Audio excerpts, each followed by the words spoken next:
My name Ashraf. अस्सलाम वालेकुम sir. This is all area in forecourt area. आप लोग जहाँ खड़े हैं फोरकोर्ट एरिया बोला जाता है, जो कि यहाँ पर 4 एंट्रेंस गेट है और 4 गार्डन है। ओके। एंड फर्स्ट गेट ठीक सामने देख सकते हैं, उसे वेस्ट गेट बोला जाता है। एंड वेस्ट गेट के बिल्कुल एक नियर, क्योंकि शाहजहाँ की फर्स्ट वाइफ फतेहपुरी बेगम के नाम से एक उनकी कबर ओके। और दूसरा उनके ठीक सामने मेमोरी के लिए एक मस्जिद बनाई गई है, क्योंकि उनकी जो उनकी पहली वाइफ थी। हाँ, उनकी Okay. पहली जो वाइफ थी उनके नेम से जाना जाता है west gate. Okay. And second gate जो आपने एंट्रेंस किया है, जो इस गेट से, जो कि वीआईपी गेट बोला जाता है, जो आपने गेट यूज़ किया है, जो भी आज भी प्राइम मिनिस्टर लोग होते हैं आज भी इसी गेट से एंटर करते हैं, इस गेट वाले से। ओके। शाहजहाँ की जो सेकंड वाइफ थी अंसंदरी बेगम, उनके नेम से जाना जाता है। ये भी उनकी जो सेकंड वाइफ की समाधि बाहर बनाई गई है और उसके लिए एक मस्जिद और बनाया गया है सेकंड वाइफ के लिए। Entered gate, this gate, south gate and labour colony gates. Okay. क्योंकि ताजमहल का जो मेन एंट्रेंस जो गेट है वो लेबर कॉलोनी गेट है, क्योंकि उस समय लेबर जो वर्कर लोग काम किया करते थे, 20,000 कारीगर इस गेट के एग्जिट रुका करते थे उस समय, जो आउट ऑफ कंट्री से जो वर्कर लोग आए थे। ओके। इस बिल्डिंग के अंदर स्टे नहीं किया करते थे। इस गेट के एग्जिट एक लेबर कॉलोनी बनाई हुई थी, जिसे साउथ गेट बोला जाता है। And 4 gate, this is north gate, इसे बोला जाता है रॉयल गेट। क्या? Royal gate. Royal gate. Royal gate mean शाही दरवाज़ा। इस Okay. गेट की हाइट है 105 फीट एंड बोथ साइड बिल्कुल सेम है, पूरा सैंडस्टोन से कंप्लीट किया गया है।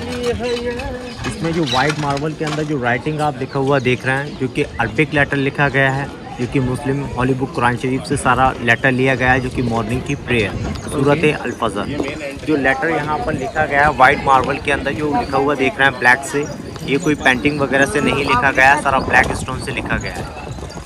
इस लेटर को इस तरीके से लिखा गया है, नीचे से देखेंगे आप टॉप तक, आपको कहीं स्मॉल और कहीं बिग लेटर नहीं नजर आएंगे। जिससे लेटर लिखे गए, स्मॉल लेटर नीचे लिखे गए, ऊपर बिग लेटर लिखे गए, और इसी काम को कैलीग्राफी बोला जाता है। और इसके जस्ट नीचे फ्लावर जो डिज़ाइन सारा देख रहे हैं आप, वो जेम्स स्टोन है जो आप लोग रिंग्स वगैरह में पहनते हैं, जो ताजमहल की खूबसूरती बढ़ाता है।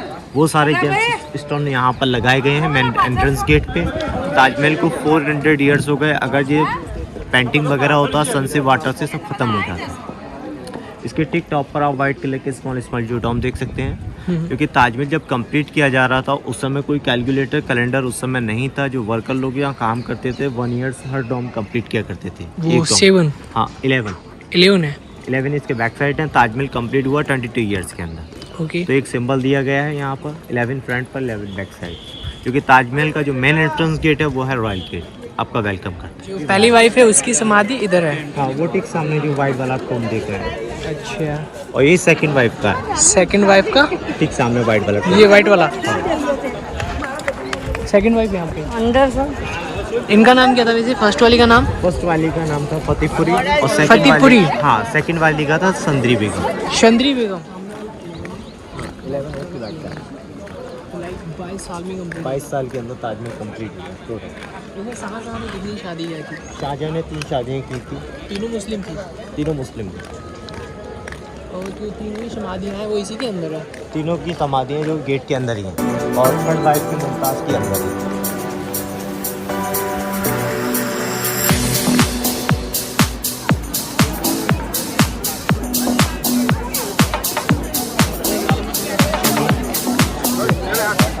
सर जो ब्लैक लाइन आप देख रहे हैं ये 400 ईयर्स पुरानी है, जो कि ताजमहल जब कंप्लीट किया गया था उसे सेंटर पॉइंट में रखने के लिए, इसके बैलेंसिंग को बनाने के लिए यहाँ पर एक सेंटर लाइन खींचा गया है। ये वाला ब्लैक लाइन? हाँ बिल्कुल स्ट्रेट यहाँ से बिल्कुल साउथ गेट पर जाता है। साउथ गेट से मुमताज़ की कबर के पास जाके फिनिश हो जाता है। ये ब्लैक लाइन मुमताज़ की कबर के पास जाके फिनिश हो जाता है। हाँ, इसे सेंटर पॉइंट बोला जाता है ताजमहल का। ताजमहल को यहाँ से आपको बिल्कुल मिडिल में देख सकते हैं। जो इसका व्यू आता है रॉयल गेट में देखने का, जितना आप इसके नियर जाएंगे उतना ही ताजमहल आपसे दूर जाएगा, और जितना आप इसके बैक होंगे उतना ही आपके करीब आएगा। ये इसका जूमिंग है। जूम इन जूम आउट वाला सिस्टम है।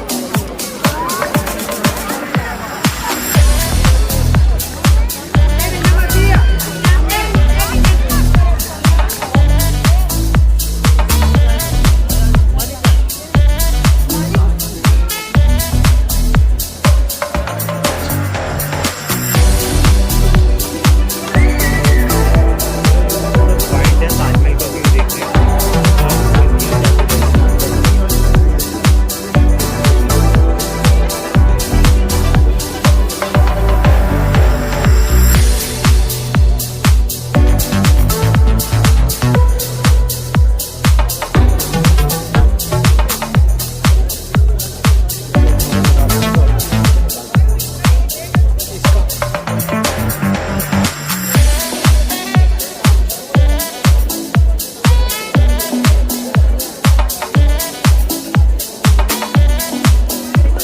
ये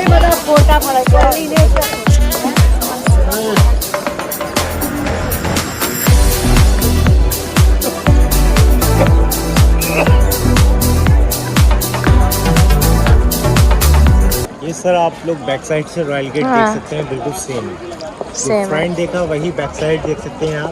ताजमहल अच्छा। एक सिमेट्रिकल बिल्डिंग है, आप ताजमहल की तरफ देखिए।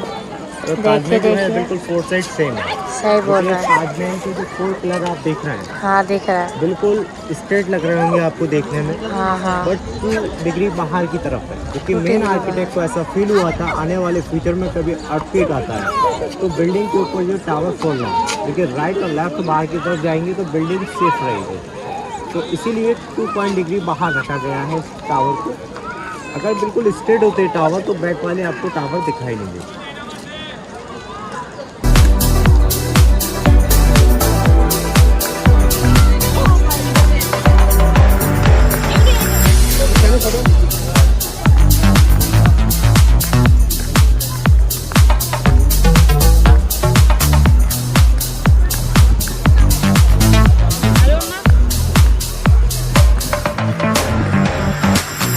ब्लैकलाइन जो सेंटर पॉइंट में दिखाया था, उसी सेंटर पॉइंट में एक मिडिल चेयर रखी गई है, मिडिल में एकदम चेयर रखी गई है जिसे वीआईपी चेयर बोला जाता है। जो भी प्राइम मिनिस्टर लोग होते हैं वहाँ पर से बैठ के ताजमहल का विजिट करते हैं, जिसे सेंटर से। हाँ, जो कि ताजमहल का उसे वीआईपी चेयर बोला जाता है।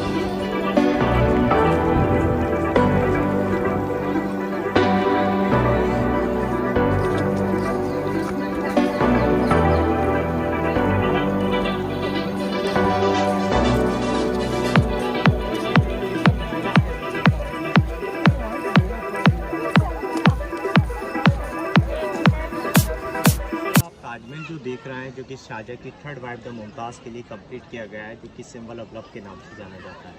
शाहजहाँ की जो 1st वाइफ थी, मेमोरी के लिए उनके लिए मस्जिद बनाया, 2nd वाइफ के लिए भी मस्जिद बनाया गया। And 3rd wife the Mumtaz, Shahjahan और मुमताज़ की जो फर्स्ट मुलाकात हुई थी 1612 के अंदर, जो कि लव मैरिज करा दी गई थी आगरा फोर्ट मुगल कैपिटल के अंदर। मुमताज़ अपने इंडिया से नहीं थी, पर्शियन थी। पर्शियन जो कि ईरान से थी। जो कि मुमताज़ के जो फादर थे आसिफ खान, आगरा फोर्ट के अंदर एक मुग़ल कैपिटल के अंदर एक प्रधानमंत्री की पोस्टिंग पर आए थे। वहाँ मुमताज़ और शाहजहाँ की लव मैरिज हुई थी 1612 के अंदर। लव मैरिज कराने के बाद मुमताज़ से जो बेबी हुए थे, जो कि 14 चाइल्ड, क्योंकि उसके कारण मुमताज़ की डेथ हो गई थी। 14 हाँ, पीरियड बाय पीरियड, क्योंकि 8 बच्चों की डेथ हो गई थी। जो 6 बच्चे बेबी जो थे उनको बचे थे, जो कि लास्ट बेबी का जन्म होना था उस समय मुमताज़ से, क्योंकि उस समय मुमताज़ के ब्लड में इन्फेक्शन के कारण मुमताज़ की डेथ हो गई। मुमताज़ से हुए थे बच्चे या फिर और वाइफ से भी हुए थे? फर्स्ट वाइफ से नहीं थे, सेकंड वाइफ से भी नहीं थे, सिर्फ मुमताज़ से ही, क्योंकि लास्ट बेबी के समय मुमताज़ की डेथ हो गई थी। डेथ होने से पहले मुमताज़ ने शाहजहाँ से 3 प्रॉमिस करा लिए थे। फर्स्ट, कोई शादी नहीं करेंगे आप। सेकेंड, मेरे बच्चों का एजुकेशन गिफ्ट करेंगे। एंड थर्ड, जहाँ भी मेरी कब्र बनाएंगे या समाज, उसके ऊपर कुछ ज़रूर ऐसा बनाइएगा जो कि सिंबल ऑफ लव के नाम से जाना जाए। जो आप लोग देख रहे हैं, जो कि एक सिंबल ऑफ लव के नाम से जाना जाता है, जो कि शाहजहाँ ने कुछ इस तरीके का प्लान नहीं किया था, बट शाहजहाँ ने कुछ ऐसा ज़रूर प्लान किया था कि मुमताज़ के लिए एक सिंबल ऑफ लव के नाम से कुछ जाना जाए। तो शाहजहाँ ने उस समय एक बादशाह थे, आउट ऑफ कंट्री से सभी जगह से इंजीनियर वगैरह बुलाए और शाहजहाँ ने सभी लोगों का डिज़ाइन देखा। देखने के बाद शाहजहाँ को इस बिल्डिंग का डिज़ाइन काफ़ी अच्छा लगा और डिज़ाइन देखकर शाहजहाँ ने इस बिल्डिंग को कंप्लीट कराने का प्लान किया। शाहजहाँ चाहते थे कि ये बिल्डिंग ऐसी जगह बनाई जाए जहाँ पर कभी भी अर्थक्वेक की वजह से बिल्डिंग डैमेज नहीं होना चाहिए। तो इसका जो बेस बनाया गया है, इसके जो मेन आर्किटेक्चर थे वो थे पर्शियन, ईसा अली खान अफादी, जो कि फर्स्ट आर्किटेक्चर। उन्होंने इसको डिज़ाइन देने के बाद जो कि इसका जो बेस बनवाया है, वाटर वेल और वुडन के ऊपर इसका बेस बनाया गया है। नीचे, हाँ, इसके नीचे वाटर वेल कंप्लीट किए गए हैं। वाटर वेल कंप्लीट करने के बाद जो कि इसके लिए वुडन का यूज़ किया गया है, जो फ्लोर के तौर पर वुडन इसमें कवर करने के बाद वाटर वेल को, उसके लिए जो कि इस बिल्डिंग का जितना भी लोड है वो सारा कॉपर के वायर के ऊपर है। इस तरीके से शॉकअप बनाया गया इसके नीचे। पूरा इसका बेस कंप्लीट करने के बाद जो इसकी वॉल्स बनाई गई हैं, वो स्मॉल वाला जो ब्रिक्स होता है जिसे सैंडस्टोन बोला जाता है, उससे इस बिल्डिंग को कंप्लीट किया गया है। वाइट मार्बल सारा अलग से पेस्ट किया गया है। इस बिल्डिंग के अंदर जो मटेरियल का यूज़ किया गया, उस समय सीमेंट वगैरह का यूज़ नहीं किया जाता था। उस समय डस्ट का और लाइमस्टोन का यूज़ किया जाता था। बट इस बिल्डिंग के अंदर कुछ मटेरियल अलग लगाया गया है, जिस तरीके से and rice powder, honey and gum, limestone and pulse powder. इन 5 मटेरियलों को मिक्स करने के बाद इस बिल्डिंग का मटेरियल बनाया गया। मटेरियल बनाने के बाद पूरा बिल्डिंग को कंप्लीट किया गया है। कंप्लीट करने के बाद इसके लिए सारा वाइट मार्बल फ्रॉम राजस्थान से मंगाकर अलग से पेस्ट किया गया है। वाइट मार्बल लगाने के बाद, क्योंकि वाइट मार्बल इसलिए लगाया जाता है जो कि एक सिंबल देता है, जो कि पवित्र जगह पर या टेम्पल हो या मॉस्क, वहाँ पर वाइट मार्बल का यूज़ किया जाता है, जो कि एक ताजमहल जो मुमताज़ के लिए, हेवन के लिए जाना जाता है, तो इसलिए वाइट मार्बल का सारा यूज़ किया गया है। वाइट मार्बल से कंप्लीट किया गया और वाइट मार्बल अपना पहला पत्थर है इंडिया का जो फुल ट्रांसपेरेंट है। और जितना भी आप इसके अंदर जो फ्लावर जो वर्क देख रहे हैं, जो फाइन वर्क, क्योंकि ये अपने इंडिया का मैन्युफैक्चर नहीं था उस समय, ये टर्की का मैन्युफैक्चर था उस समय। इसके जो मेन आर्किटेक्चर थे एंड नादर अली शाह, जो कि इसके मेन आर्किटेक्चर, उन्होंने सारा एक पेंटिंग पर फ्लावर ड्राइंग किया। ड्राइंग करने के बाद सारा वाइट मार्बल को हैंड जो कि हैवी नीडल से सारा वाइट मार्बल को आउट किया। आउट करने के बाद जो कि कॉपर का जो वायर होता है, क्योंकि इसके जो जैमसी स्टोन लगे हुए जो देख रहे हैं आप, जो उसका सारा कटिंग किया गया है कॉपर के तार से। कटिंग करने के बाद वाइट मार्बल के अंदर सारा रेड स्टोन को और ग्रीन को, ब्लैक को सारा पेस्ट किया गया है।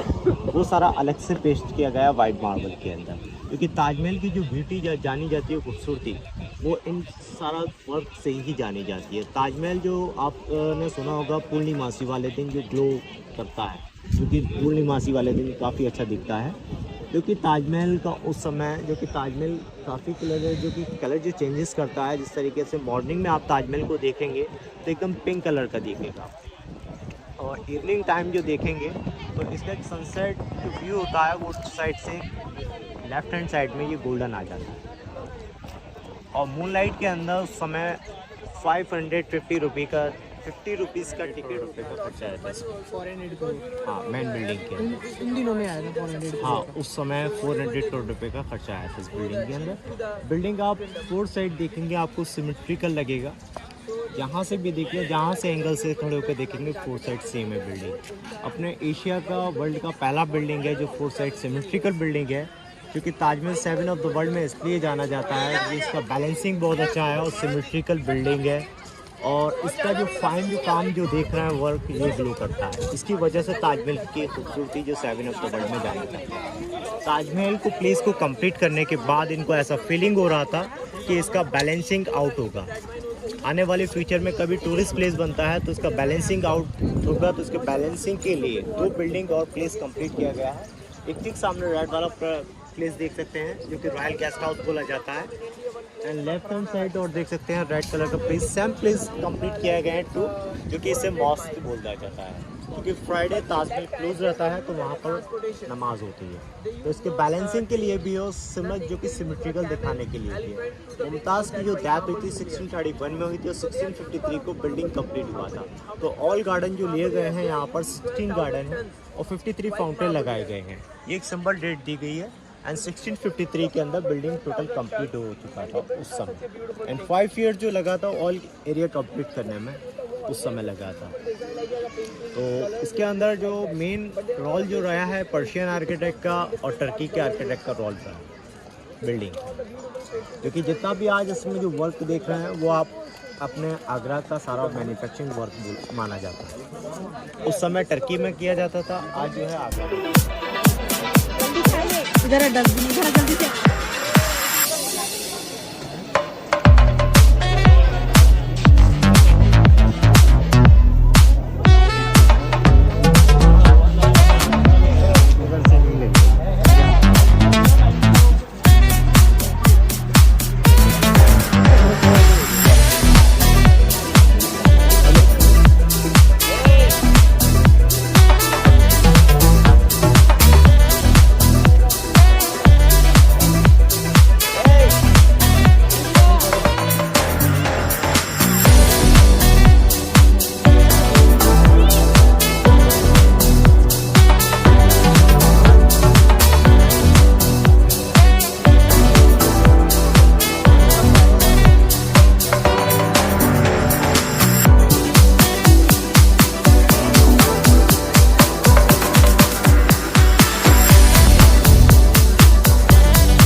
अंदर जो वर्क आप देख रहे हैं, जो सामने से ठीक देख रहे थे, ऐसा लग रहा था दूर से पेंटिंग टाइप का, बट ये पेंटिंग नहीं है, वो जेम्स स्टोन है जो ताजमहल में सारा इलेट किया गया है, जो कि ताजमहल की जो खूबसूरती आती है वो सारा इसी स्टोन से आती है। क्योंकि जो उस समय रेड स्टोन जो मंगाया गया था उस समय कॉटरिजन जो कि यमन से आया था ये, एंड ग्रीन वाला है मेलाकाइट साउथ अमेरिका से आया था, ब्लैक वाला है ओनिक फ्रॉम बेल्जियम से आया था, वाइट वाला फ्रॉम राजस्थान से मंगाया गया था, येलो वाला जैस्पर फ्रॉम जैसलमेर से आया था। इसको सारा हैंडमेड काम बोला जाता है, इसे इनली वर्क, क्योंकि और सारा इस काम को बोला जाता है कैलीग्राफी, वो सॉरी कार्विंग बोला जाता है इसको, और इसे इनली वर्क बोला जाता है। और कैलीग्राफी जो बोला जाता है वो सारा अरबिक लेटर को बोला जाता है।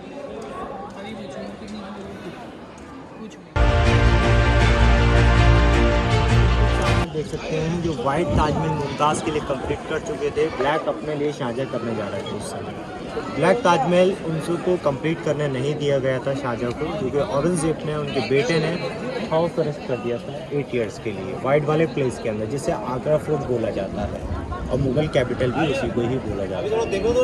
हाँ, तो शाहजहाँ की वहीं डेथ हो गई थी 8 ईयर्स के में, क्योंकि शाहजहाँ ने कहा था कि मुझे मुमताज़ के बगल से ही दफना दिया जाए, क्योंकि शाहजहाँ की बॉडी को लाकर औरंगजेब ने यहाँ पर शिफ्ट कर दिया गया था, क्योंकि इनका ब्लैक ताजमहल कंप्लीट नहीं हो पाया था, बट उसका फाउंडेशन कंप्लीट हो चुका था उस समय। आज उसे मेहताब बाग गार्डन के नाम से जाना जाता है। फ्राइडे ताजमहल बंद होता है तो गेस्ट वहाँ से ताजमहल को विजिट करते हैं।